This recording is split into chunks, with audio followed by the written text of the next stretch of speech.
Good morning, everybody. I am Sean. You guys are watching BetFlipZ, and we are back at it for another day. It is April 23rd, and we have 5 amazing plays we are very excited about.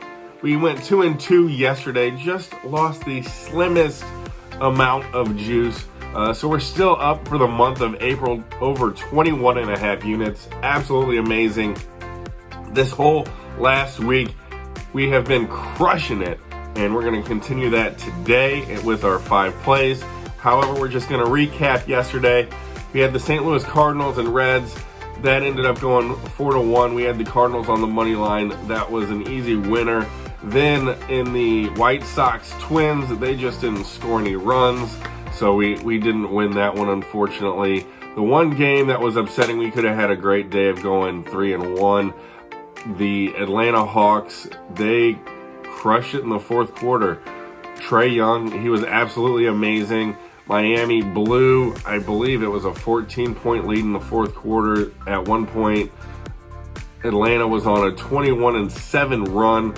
So Atlanta really showed up. They had the do or die mentality, and Miami just didn't have the closing cutthroat attitude they needed to basically put their foot to the throat of Atlanta, and they lost that game. They gave it away, so that was disappointing. However, CP3, my boy, ever since he was the rival in Wake Forest, I've always liked Chris Paul, and he was amazing in the fourth quarter. He got us the dub and the unit with amazing play in the fourth quarter all throughout, and the Suns were able to win by 3.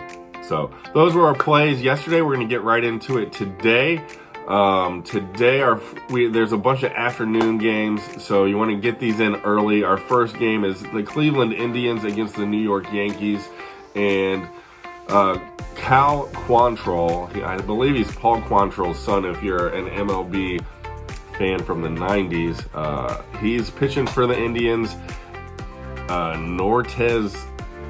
Norton Cortez for the Yankees.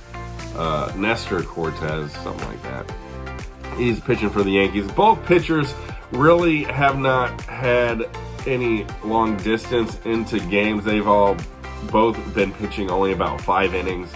I really like the Indians in this. The Yankees have not been the Yankees of 2019 or the mid-teens or the aughts. Their offense is not what you normally think when you think of a Yankees team. They're definitely beatable, and Jose Ramirez has been crazy hot for Cleveland. He's already had 2 grand slams this year. The rest of the offense is right behind him. Cleveland is one of the top scoring teams in the month of April.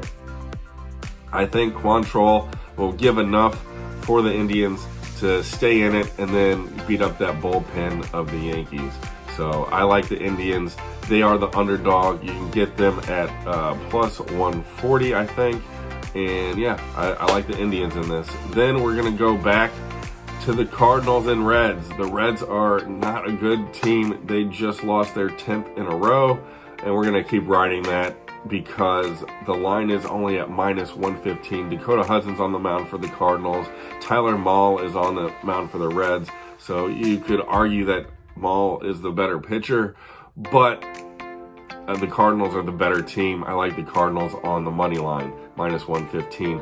Then we're going to go to Seattle. It's the only evening game in baseball that I'm picking, and I like Kansas City versus Seattle over 7.5 runs. I think both these offenses have been underrated.